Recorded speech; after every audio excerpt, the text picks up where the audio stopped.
Hello students, today we are going to start with the new chapter. It is a ninth chapter, that is carbon compounds.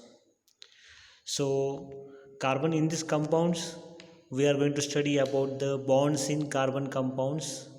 First we'll see what about the carbon compound means what. Then the study about the bonds in carbon compounds.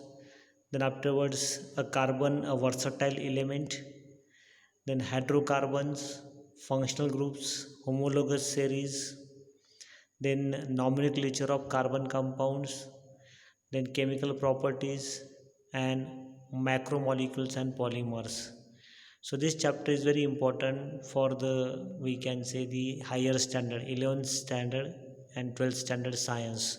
Means those who are interested to study in science, for them this chapter is very important one. It's a, we can say, a little basic one, but if we learn about this basic, it will be helpful for the studying this 11th science and 12th science. So let us see this about this carbon compounds.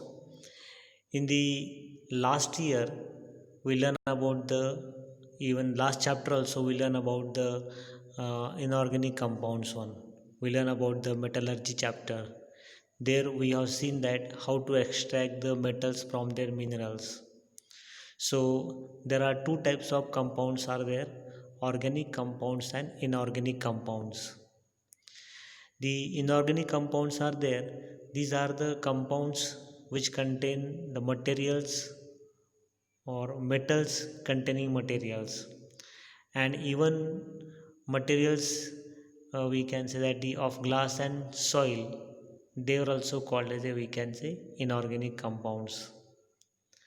And organic compounds are the materials which are obtained from foodstuff to fuels.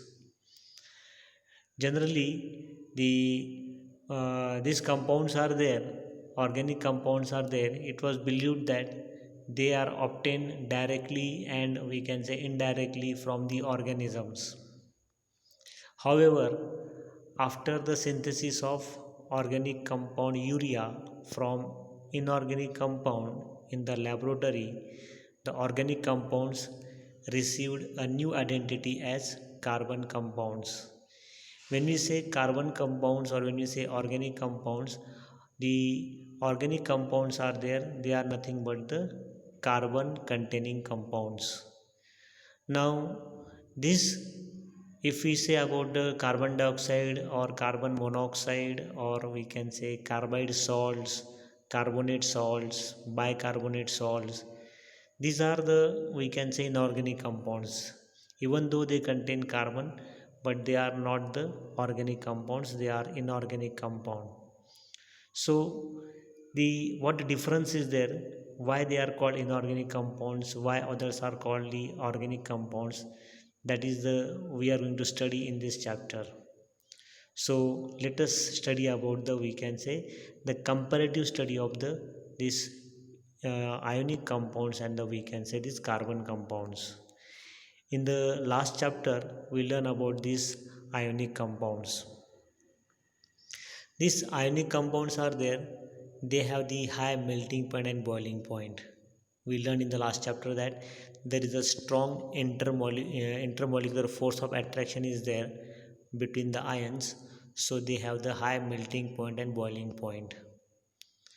Then if we study about the melting point and boiling point of carbon compounds, they are found to be lower than these ionic compounds. Even these ionic compounds are there, they conduct electricity in molten and dissolved state, but these carbon compounds are there, they are bad conductors of heat and electricity, bad conductors of electricity. Even the ionic compounds are there, they contain the, we can say, ions. Ions are nothing but the, they have charges, positive charge and negative charge, while carbon compounds do not contain such type of the charges on positive and negative charges. So we can say these ionic compounds, they are made up of ions, while carbon compounds do not made up of ions. Ionic compounds are soluble in water, whereas the carbon compounds are there, they are water insoluble one. All these properties we learned in the previous chapter, or even we can say last year.